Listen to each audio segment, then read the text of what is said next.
Hello learners, welcome to banking solutions. कैसे हैं आप सभी? आशा करता हूँ आप सभी बहुत ही अच्छे होंगे। आपकी तैयारी बहुत अच्छे से चल रही होगी।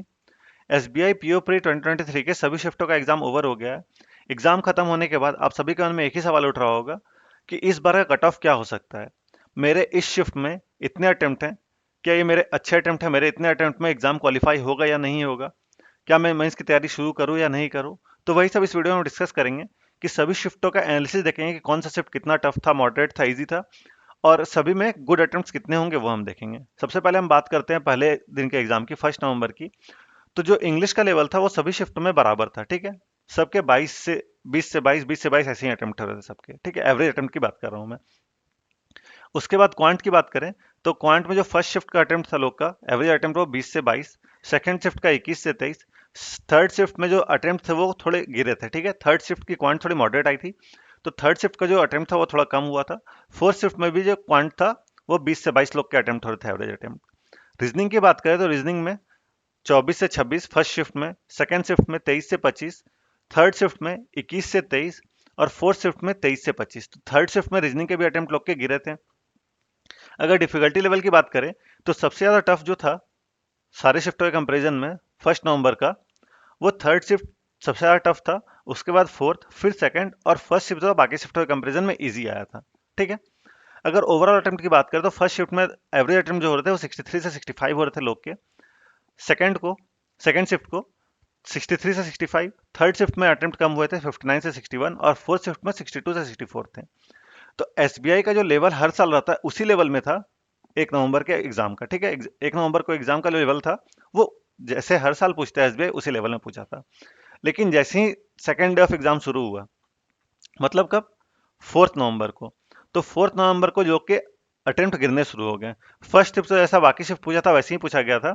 इंग्लिश का वही लेवल था सबका। इंग्लिश सभी शिफ्टों में सभी दिन बराबर लेवल के पूछे गए थे, 20 से 22 लोग के एवरेज अटेम्प्ट हो रहे थे। लेकिन फर्स्ट शिफ्ट जो था 4 नवंबर का वो बाकी 1 नवंबर के शिफ्ट के ऐसा ही था। क्वांट में 22 से 24 अटेम्प्ट हुए थे लोग के। रीजनिंग में 23 से 25 लोग के अटेम्प्ट हुए थे। ओवरऑल अटेम्प्ट भी था वो 65 से 67 के बीच में था। लेकिन सेकंड शिफ्ट जब आया तो सेकंड शिफ्ट में थोड़े से लोग के अटेम्प्ट गिरने शुरू हो गए। इंग्लिश तो वही लेवल था। क्वांट में लोग के 16 से 18 अटेम्प्ट हुए एवरेज स्टूडेंट्स के, और रीजनिंग 23 से 25, ठीक है। ओवरऑल 62 से 64 था इसमें। बात करें थर्ड शिफ्ट की, तो थर्ड शिफ्ट से थोड़ा और टफ हो गया। थर्ड शिफ्ट में जो इंग्लिश का लेवल था वो 20 से 22 था। क्वांट का लेवल थोड़ा और अप हुआ, लोग के अटेम्प्ट और गिरे। लोग के क्वांट में स्टूडेंट्स के 13 से 15 के लगभग अटेम्प्ट हो रहे थे, ठीक है। और रीजनिंग का भी लेवल थोड़ा बढ़ गया था, 18 से 20 लोग के रीजनिंग में हो रहे थे।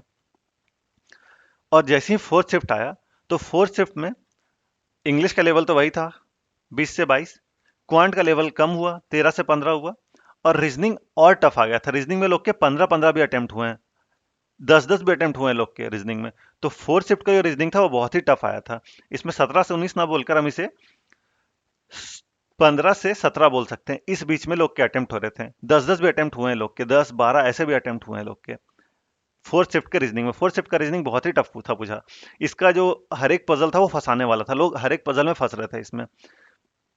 तो जो ओवरऑल अटेम्प्ट था वो थर्ड शिफ्ट का 58 से 60 था, और फिफ्थ फोर्थ शिफ्ट का और कम हो गया था, 55 से 58 हो गया था।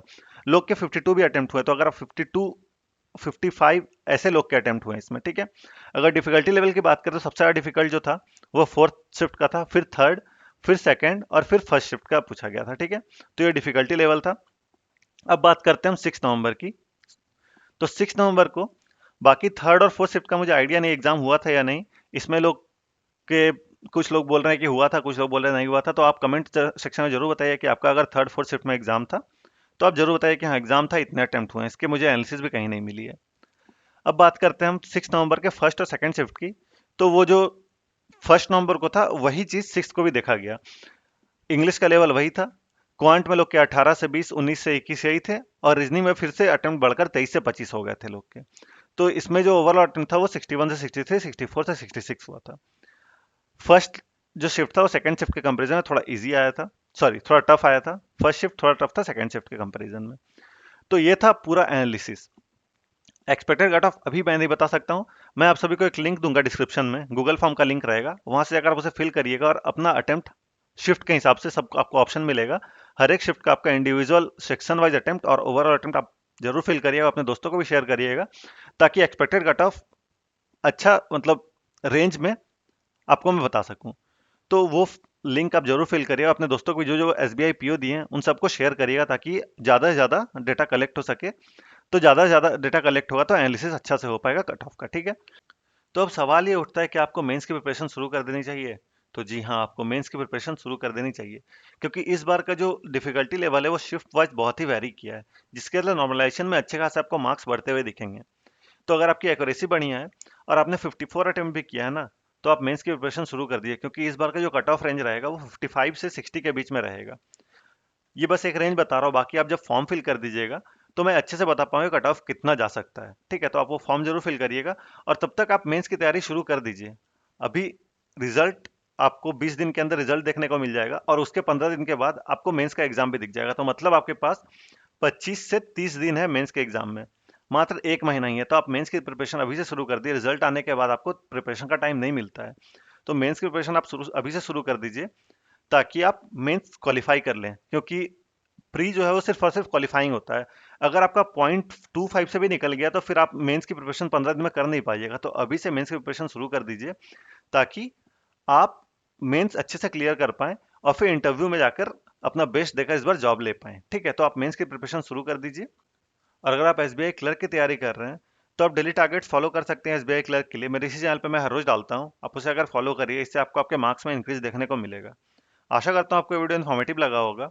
अगर आपको मेरे एफर्ट अच्छा लगा इस वीडियो को लाइक करें, अपने दोस्तों के साथ भी शेयर करें, ताकि उन्हें इस वीडियो का फायदा हो सके और वो भी फॉर्म को फिल कर सके, ताकि ज़्यादा से ज़्यादा डेटा कलेक्ट हो सके।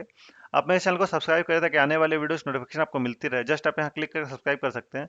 तो प्लीज़ सब्सक्राइब करके मुझे सपोर्ट करें, इससे मुझे मोटिवेशन मिलती है और वीडियोज लाने की। आपको किसी प्रकार डाउट है, कोई भी सेशन है, तो आप कमेंट सेक्शन में दे सकते हैं। आपको आपके एग्जाम के लिए all the best. Thank you.